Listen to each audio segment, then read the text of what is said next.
ಭಾರತದ ಸ್ವಾತಂತ್ರ್ಯ ಹೋರಾಟದ ಇತಿಹಾಸದಲ್ಲಿ ಕ್ರಾಂತಿವೀರ ಸಂಗೊಳ್ಳಿ ರಾಯಣ್ಣನ ಹೆಸರು ಚಿರಸ್ಮರಣೀಯವಾಗಿದೆ. ಅವರು ಕೇವಲ ಕಿತ್ತೂರಿನಲ್ಲಷ್ಟೇ ಅಲ್ಲ, ಸಂಪೂರ್ಣ ಕರ್ನಾಟಕದ ಜನಮನಗಳಲ್ಲಿ ಅಜರಾಮರವಾದ ಯೋಧರಾಗಿದ್ದಾರೆ.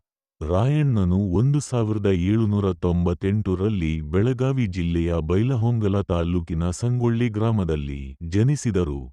ಬಾಲ್ಯದಿಂದಲೇ ಧೈರ್ಯಶಾಲಿ, ಶೂರ, ನ್ಯಾಯಬದ್ಧತೆ ಮತ್ತು ದೇಶಭಕ್ತಿಯ ಗುಣಗಳಿಂದ ಜನರಲ್ಲಿ ಪ್ರೀತಿ ಗಳಿಸಿದರು. ಕಿತ್ತೂರಿನ ರಾಣಿ ಚೆನ್ನಮ್ಮ ಅವರ ಆಪ್ತ ಸಹಾಯಕರಾಗಿ ಬ್ರಿಟಿಷರ ವಿರುದ್ಧ ನಡೆದ ಹೋರಾಟದಲ್ಲಿ ರಾಯಣ್ಣ ಪ್ರಮುಖ ಪಾತ್ರವಹಿಸಿದರು. 1824ರಲ್ಲಿ ರಾಣಿ ಚೆನ್ನಮ್ಮ ಬ್ರಿಟಿಷರಿಗೆ ಶರಣಾಗಬೇಕಾದ ಸಂದರ್ಭ ಬಂದಾಗಲೂ ರಾಯಣ್ಣನು ಹೋರಾಟ ಮುಂದುವರಿಸಲು ನಿರ್ಧರಿಸಿದರು.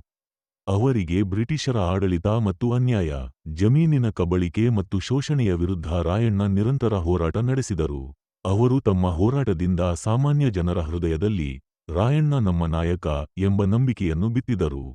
ಆ ಸಂದರ್ಭದಲ್ಲಿ ರಾಯಣ್ಣನು ಕೇವಲ 32 ವರ್ಷದ ವಯಸ್ಸಿನವರಾಗಿದ್ದರು. ರಾಯಣ್ಣನು ಸಾಮಾನ್ಯ ಜನರನ್ನು, ರೈತರು ಹಾಗೂ ಹಳ್ಳಿಯವರನ್ನು ಒಗ್ಗೂಡಿಸಿ ಒಂದು ಸೇನೆಯನ್ನು ರಚಿಸಿದರು. ಕಾಡು ಬೆಟ್ಟಗಳನ್ನು ತಮ್ಮ ಕೋಟೆಯನ್ನಾಗಿ ಮಾಡಿಕೊಂಡು ಗುಯರಿಲ್ಲಾ ಯುದ್ಧ ತಂತ್ರಗಳನ್ನು ಬಳಸಿದರು. ಅವರ ತಂತ್ರಗಳಿಗೆ ಬ್ರಿಟಿಷರು ಹಲವಾರು ಬಾರಿ ಸೋಲುಂಡರು. ರೈತರಿಗೆ ಅನ್ಯಾಯವಾದ ತೆರಿಗೆ ತಾಳಲಾರದಂತಾಗಿತ್ತು. ಜನರ ಹಿತಕ್ಕಾಗಿ, ದೇಶದ ಗೌರವಕ್ಕಾಗಿ ಅವರು ತಮ್ಮ ಜೀವವನ್ನೇ ಪಣಕ್ಕಿಟ್ಟರು. ಇಂದು ಕರ್ನಾಟಕದಲ್ಲಿ ಕ್ರಾಂತಿವೀರ ಸಂಗೊಳ್ಳಿ ರಾಯಣ್ಣ ಎಂಬ ಹೆಸರಿನಲ್ಲಿ ರೈಲು ನಿಲ್ದಾಣ, ವಿಶ್ವವಿದ್ಯಾಲಯ, ಸಂಘಟನೆಗಳು, ಚಿತ್ರಗಳು, ಕಾವ್ಯಗಳು ಜನಮನಗಳನ್ನು ಸ್ಪರ್ಶಿಸುತ್ತಿವೆ. ರಾಯಣ್ಣರ ಬಲಿದಾನ ವ್ಯರ್ಥವಾಗಲಿಲ್ಲ.